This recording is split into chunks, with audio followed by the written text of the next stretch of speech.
episode of 6 and 6, where we cover 6 stories from around the world in 6 minutes or less. With that said, start your timer.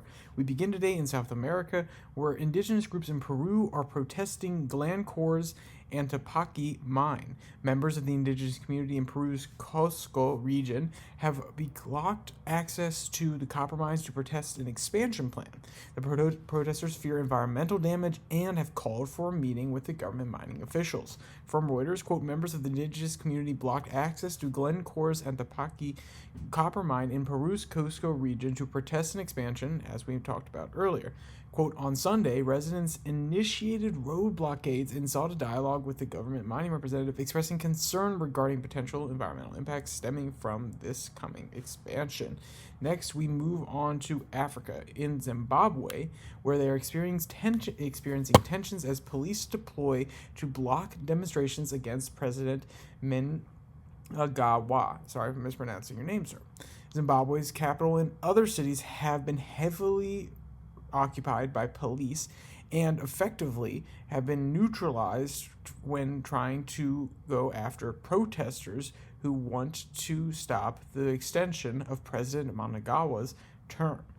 From our friends at Reuters, quote, a faction of President Mnangagwa's own ruling ZANU-PF party has called for an uprising in protest at moves to extend the 82-year-old's rule by 2 years when his second and final term ends in 2028.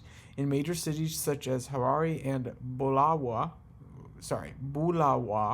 if I'm mispronouncing that, please correct me. Police mounted checkpoints on roads leading to the central business district and searched some vehicles for, quote, dangerous weapons. Next, we shift our focus to North America, where markets are mixed as investors brace for Trump's tariffs. As they sit and wait for the Trump Liberation Day, apprehension continues to grow. From BBC, quote, Trump sees tariffs, which are tax imports, as bargaining chips to get better trade terms, while also raising money and protecting the American economy from unfair competition. The White House fact sheet published last week also suggested that a 10% tariff on every import could create nearly 3 million U.S. jobs.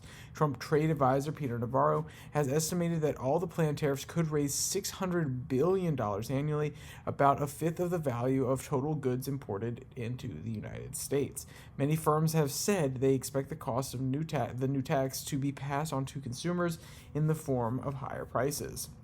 Across the Pacific, a devastating earthquake has struck Myanmar, leaving heartbroken parents searching for their children. Amidst the debris of a preschool in Myanmar, parents called out their children's names in a desperate search for survivors. From BBC, Kwan Nayan, 71, weeps as he explains that his family are preparing to hold the funeral of his 5-year-old granddaughter, Thet Hir San. He says her mother was having lunch while the devastating earthquake began. She ran to the school, but the building had already collapsed. The little girl's body was found about 3 hours later. Fortunately, we got our beloved's body intact in one piece, he said, end quote. And our hearts obviously go out, and our prayers go out to all the different families in Myanmar after the large earthquake that struck the country this last weekend. In Australia, retail sales have experienced a modest increase. Australian retail sales rose by 0.02% in February, driven primarily by increased spending on food and dining out. This follows a 0.3% rise in January, with overall sales up 3.6% year on year. From Reuters, quote, Australian retail sales rose modestly for the second straight month in February as a long-awaited cut in interest rates combined with the slow inflation to boost consumer sentiment and spending power.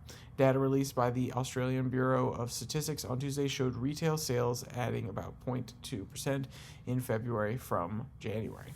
And finally, we go to Europe, where Marine Le Pen has attacked her ban for running for public office as a political decision. After the decision, Le Pen immediately sought to appeal in order to regain her ability to run in the French election in 2027. From BBC, quote, Le Pen has been given a 4-year prison sentence, of which 2 will be suspended. The other 2 can be spent with a electronic tag rather than custody. She has also been handed a €100 million fine. Millions of French people are outraged, she said, said, claiming that the judges have implemented measures that are reserved for authoritarian regimes. Le Pen added that she was scandalized, indignant, but this indignation, this feeling of injustice, is an additional push for the fight that I and for them, the voters, end quote. And of course, if you want to check out any of today's articles, all of them will be linked down in the description below this like and subscribe button. If you want to check out the podcast on Spotify, Pocket Cast, Podvine, you can find those links down there so you can download it, listen to it on the go. And if you want to come back on Monday, Wednesday, Friday when we have the normal episodes, which are more US focused, then come on back about 12, around noon. If I'm traveling like this time, it may be in a different time zone and maybe a little bit later. So with all that said, there's only one more thing to say. Stay safe, don't die.